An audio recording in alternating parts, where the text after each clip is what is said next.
जब दैत्य माता दीति ने असमय गर्भ धारण किया। जैसा मैं नीतू पांडे यूट्यूब चैनल पर आप सबका स्वागत करती हूँ।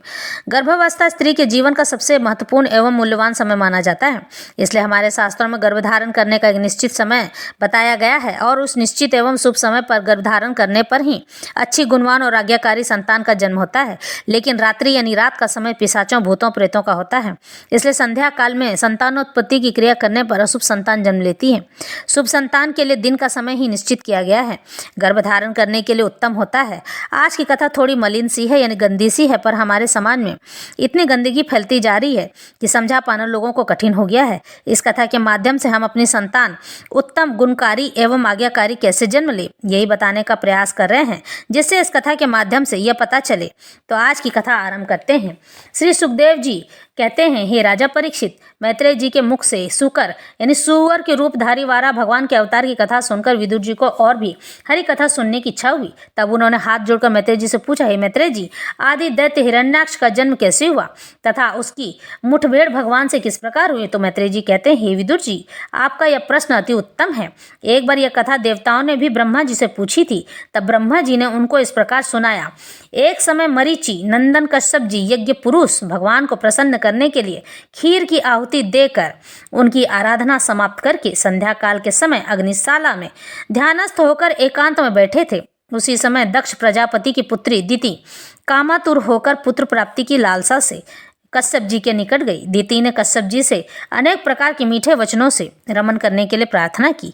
उसने कहा, मैं आपके समान तेजस्वी पुत्र चाहती हूँ। तब कश्यप जी ने कहा, हे प्रिय, तुम्हारी इच्छा के अनुसार अवश्य तेजस्वी पुत्र दूंगा, किंतु अभी एक प्रहर ठहरो। संध्या काल में सूर्यास्त के बाद भूतनाथ भगवान शंकर अपने भूत प्रेत राक्षस यक्षों और बैलों को लेकर चढ़े हुए विचरते हैं, इसलिए वे तुम्हारे देव शंकर जी अप्रसन्न हो जाएंगे। यह समय संतान उत्पन्न करने का नहीं है, संसार मेरी निंदा करेगा। इस समय तो संध्या वंदन भगवत पूजन आदि करना चाहिए। जो पुरुष इस समय पिशाचों का सा आचरण करते हैं वे नरकगामी होते हैं। पति के इस प्रकार समझाने पर भी उस कामातुर दिति ने निर्लज भाव से कश्यप जी के वस्त्र पकड़ लिए। तब कश्यप जी ने दैव इच्छा को प्रबल समझकर देवताओं को नमस्कार किया और दिति की इच्छा पूर्ण की। तत्पश्चात शुद्ध जल से स्नान करके सनातन ब्रह्म रूप गायत्री का जप करने लगे। दिति ने गर्भ धारण करके कश्यप जी से यह प्रार्थना की, हे ब्राह्मण भगवान भूतनाथ, मेरे अपराध को क्षमा करें और मेरा यह गर्भ नष्ट न करें। उनका स्वभाव बड़ा उग्र है, किंतु वे अपने भक्तों की सदा रक्षा करते हैं। वे मेरे बहनोई हैं, मैं उन्हें नमस्कार करती हूँ।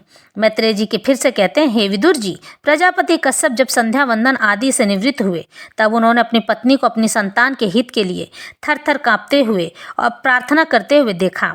तब कश्यप जी कहते हैं, दिति, तुमने मेरी बात को नहीं माना। तुम्हारा चित्त काम वासना में लिप्त था, तुमने असमय में भोग किया है, अतः तुम्हारी कोख से महाभयंकर अमंगलकारी 2 अधम पुत्र जन्म लेंगे। संपूर्ण लोगों को अपने अत्याचारों से निरपराध प्राणियों को कष्ट देंगे, धर्म का नाश करेंगे, साधु तथा स्त्रियों को कष्ट देंगे। तब भगवान कुपित होकर उनका वध कर देंगे। दिति ने कहा, हे भगवान, हे प्रभु, मेरी भी यही इच्छा है कि मेरे पुत्रों का वध भगवान के हाथों से ही हो, ब्राह्मण के श्राप से न हो, क्योंकि ब्राह्मण के श्राप के द्वारा प्राणी नरक में चला जाता है, जन्म धारण करता है। कश्यप जी कहते हैं, देवी, तुम्हें अपने कर्म का अति पश्चाताप है, इसलिए तुम्हारा नाती एक ऐसा तत्पुरुष होगा जो यज्ञ पुरुष भगवान को प्रसन्न करके तुम्हारे यश को उज्जवल करेगा। यह बालक भगवत भक्त साधुजनों की सेवा करने वाला तथा काल को जीत कर भगवान का पार्षद होगा।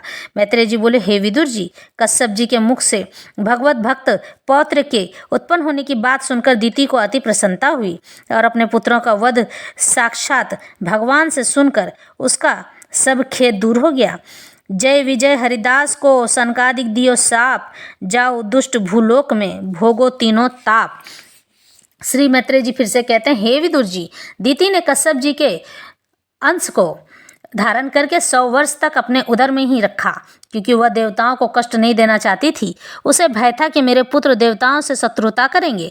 दिति के गर्भ धारण करने से उसका तेज तीनों लोकों में प्रकाश को छीन करने लगा।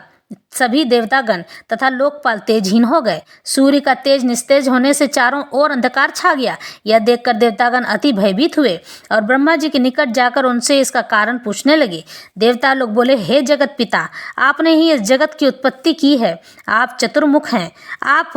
हम आपको नमस्कार करते हैं। आप सबके नियंता, रचिता तथा स्वामी हैं। दिति का गर्भ क्रमशः बढ़कर संपूर्ण लोगों को निस्तेज कर रहा है। इसका क्या कारण है, कृपा करके हमको बताइए। तब ब्रह्मा जी कहते हैं, हे देवताओं, पूर्व काल में तुम्हारे पूर्वज सनक, सनंदन, सनातन तथा सनत कुमार संपूर्ण लोगों से विरक्त होकर शुद्ध चित्त में भगवान विष्णु के दर्शनार्थ बैकुंठ धाम में गए थे। वहां पर श्री नारायण शुद्ध सत्वमय स्वरूप से विराजमान रहते हैं। उस बैकुंठ धाम में नय श्रेयस नाम का अति सुंदर वन है। वहाँ पर संपूर्ण ऋतुएं शोभायमान हैं। गंधर्व लोग अपनी प्रियतमाओं के साथ वहाँ भगवान के गुणगान करते हैं। अप्सराएं नृत्य कीर्तन करती हैं। सरोवर से सुंदर सुगंधित मकरंद की मधुर गंध चित्त को आकर्षित करती है। भ्रमर गुंज हरि कथा का गायन करते हैं। संपूर्ण पक्षी मधुर स्वर से कलरव करते हैं। तुलसी की गंध भगवान के श्री विग्रह से स्पर्श करने के कारण अति आदरणीय है। वहाँ पर अनेक प्रकार की पुष्प राशि विकसित है। तुलसी के विशेष आदर को देखकर भी उनसे कोई ईर्ष्या नहीं करते हैं। वहाँ द्वेष, द्वंद्व, ईर्ष्या, मद, मत्सर, काम आदि का कोई भी नाम में नहीं लेता है। संपूर्ण प्राणी भगवान में चतुर्भुज स्वरूप है। उनके श्री विग्रह की भगवान के ही समान है। अति सौंदर्यशालिनी लक्ष्मी जी हरि की सेवा में लीन रहती है। उनके नुपुरों की झनकार तथा हाय का कमल संपूर्ण विश्व को मोहित करता है। ऐसे बैकुंठ धाम में जब बेचारे ऋषिगण भगवान के दर्शन की लालसा से पहुँचे, तब 6 ड्योढ़ियाँ पार करके, यानी कि 6 दरवाजा पार करके 7वीं पर जय विजय नाम के भगवान के पार्षदों ने उन्हें रोक दिया। वे पार्षद चतुर्भुज स्वरूप सामवर्ण आभूषणों से अलंकृत शंख, चक्र, गदा, पद्म आदि से सुशोभित थे। उन द्वारपालों के इस बर्ताव से क्रोधित होकर उन चारों मुनियों ने, जो आयु में सबके पूर्वज होने पर भी 5 वर्ष के बालक के समान थे और जो दिगंबर स्वरूप वृत्ति के थे, ललकार कर कहा, अरे मूर्खों, हम तो भगवान के परम भक्त हैं। हमारी गति भी नहीं रुकती है। हम उन्हीं देवादि देव के दर्शन करना चाहते हैं। तुम हमें अनेक उनके दर्शनों में क्यों रोकते हो? वे जगत पिता होने के कारण हमारे भी पिता हैं। अरे द्वारपालों, तुम लोग तो भगवान की सेवा में रहते हो। तुम्हें तो उन्हीं के समान समदर्शी होना चाहिए।